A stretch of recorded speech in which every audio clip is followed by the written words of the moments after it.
Hello, I'm Prerna and welcome to my channel e-learners and today I will discuss dissociation of sensibility. आज हम लोग dissociation of sensibility के बारे में discuss करेंगे। तो ये जो फ्रेज़ है फर्स्ट टाइम इसका यूज़ फ्रेडरिक शिलर ने किया था, जो कि एक ग्रीक आर्टिस्ट ग्रीक थिंकर थे। और इन्होंने इसका यूज़ जो किया था वो ग्रीक लिटरेचर में किया था।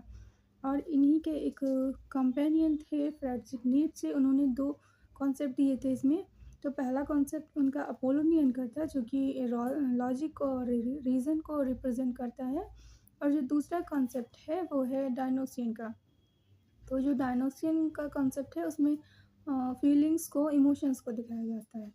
तो ये जो दोनों कॉन्सेप्ट थे इनका यूज़ ट्रेजेडी में हुआ था और ग्रीक लिटरेचर में इसका यूज़ हुआ था। अब जब बात करते हैं इंग्लिश लिटरेचर की, तो सबसे पहले टी.एस. इलियट ने इंग्लिश लिटरेचर में इस फ्रेज़ को यूज़ किया है अपने एसे में द इंग्लिश मेटाफिज़िकल पोएट्स, जो कि 1934 में आया है। और इस एसे में इन्होंने डिटेल में लिटरेचर की क्वालिटीज़ को डिस्कस किया है। और according to T S. Eliot, bad poetry is produced when there is a dissociation of sensibility. अगर कोई पोएट कुछ कह रहा है, उसके जो थॉट्स हैं वो फीलिंग में मर्ज नहीं हो रहा है, तो वहाँ पे डिसोसिएशन ऑफ सेंसिबिलिटी है। और मतलब जो पोएट कह रहा है और जो फील कर रहा है, इसके बीच में एक गैप है। तो ये जो गैप है ये किसी भी तरीके से पोइट्री के लिए अच्छा नहीं है, सोसाइटी के लिए अच्छा नहीं है। तो जो इलियट हैं उन्होंने, जो 17th सेंचुरी के पोएट हैं, तो उन्होंने कहा है जो 17th सेंचुरी के पोएट हैं वो हम लोगों के लिए, हमारी सोसाइटी के लिए और लिटरेचर के लिए बहुत ही हॉरिबल है।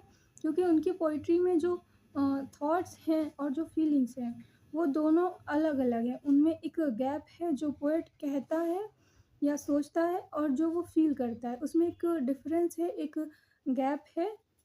इस चीज़ को डिसोसिएशन ऑफ सेंसिबिलिटी बोला है। और इसके अपोज़िशन में एक टर्म उन्होंने दिया है जो कि यूनिफ़िकेशन ऑफ सेंसिबिलिटी, जिसमें कि थॉट्स को फीलिंग्स में कन्वर्ट किया जाता है, यानी कि जो आप सोच रहे हैं वही आप फ़ील भी कर रहे हैं। तो टी.एस. इलियट ने कहा है कि अगर आपको अच्छी पोएट्री लिखनी है तो एसोसिएशन ऑफ सेंसिबिलिटी होना चाहिए, और वो इतना नेचुरल होना चाहिए जैसे कि रोज़ के फ्लावर से उसकी जो ऑर्डर आती है, उतना ही नेचुरल ये सेंसिबिलिटी आपकी होनी चाहिए। तो इस परिप्रेक्ष्य में उन्होंने टेनिसन और ब्राउनिंग को क्रिटिसाइज़ किया है। और डन को उन्होंने प्रेज़ किया है कि डन की जो पोएम है उनका जो एक थॉट है वो एक एक्सपीरियंस है। तो ये छोटा-सा टॉक था आज के लिए, इतना ही। And thanks for watching.